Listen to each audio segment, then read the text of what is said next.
Vincent et Guillaume pour une nouvelle capsule de Paléo Québec. Le terme résistance à l'insuline vous est peut-être familier. Vous avez peut-être quelqu'un dans votre famille qui est diabétique ou vous avez peut-être entendu parler de l'obésité, de l'insuline. Donc, qu'est-ce que c'est l'insuline? Concrètement, c'est une hormone qui est sécrétée par un de vos organes, le pancréas, qui sert à réguler votre taux de sucre dans le sang. Donc, le corps, ça a l'air de rien, mais c'est une machine qui est programmée pour avoir des niveaux de particules très précis dans le corps. Le sucre, c'est l'un d'eux. Quand il y en a trop, quand il n'y en a pas assez, on peut tomber dans le coma, avoir des évanouissements, avoir des chutes de pression. Donc, l'insuline, c'est l'outil numéro 1 du corps qui sert à métaboliser notre sucre, donc à le faire rentrer dans les cellules une fois qu'il passe à travers la paroi intestinale. Et la résistance à l'insuline, c'est un des grands facteurs de risque qui est causé par l'obésité. Et le paléo pourrait peut-être nous aider à contrer ce phénomène. En fait, juste préciser, c'est pas encore causé par l'obésité, la recherche n'est pas encore sûre là-dessus, mais il y a un bon lien.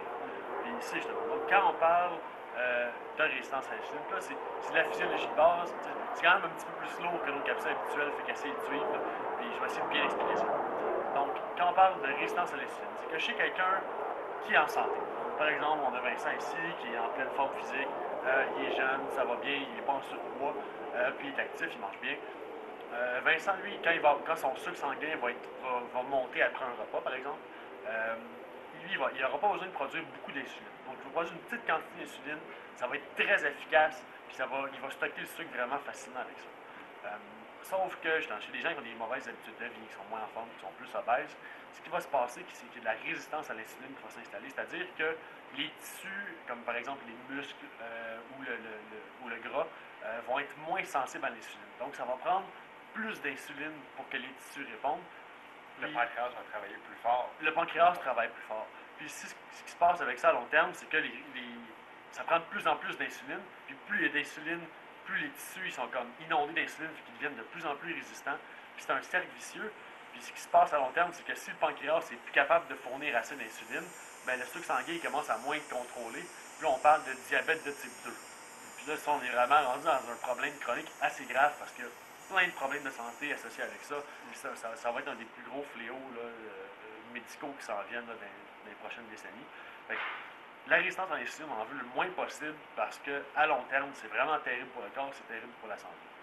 Donc, puis comment est-ce que la diète paléo spécifiquement peut aider quelqu'un qui est résistant à l'insuline?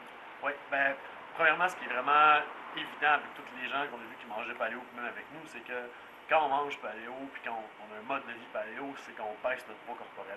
Puis ça, c'est un des trucs de base. Les gens qui sont en surpoids sont très souvent résistants à l'insuline. Il y a une bonne corrélation entre ça.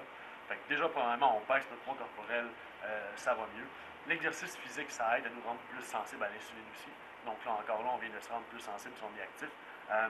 Puis en plus aussi, ce qui est vraiment intéressant quand on se nourrit paléo, c'est que les aliments qu'on a vont faire des pics d'insuline beaucoup moins gros.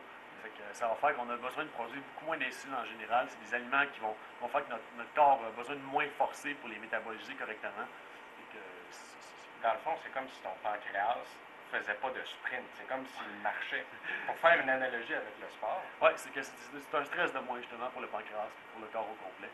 Puis ça fait qu'à long terme, on est moins résistant aussi.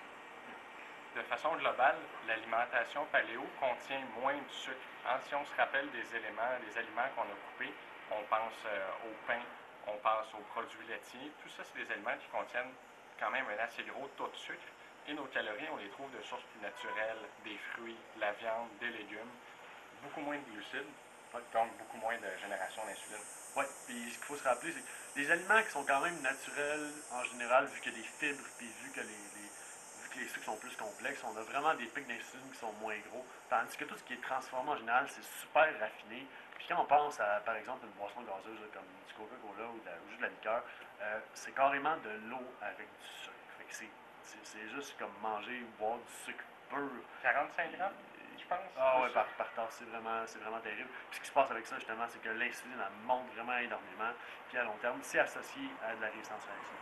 On ne sait pas exactement ce qui cause encore la résistance à l'insuline dans la science, mais on sait que quand les gens mangent mal et ne sont pas en forme, ils sont résistants à l'insuline. Donc, si un de vos proches, par exemple, qui se met à manger paléo, soyez pas surpris que sur ses résultats de prise de sang, son taux de glucose sanguin soit à la baisse. C'est qui, parfaitement normal. qui retombe à la normale. Là, ouais, c'est à prévoir.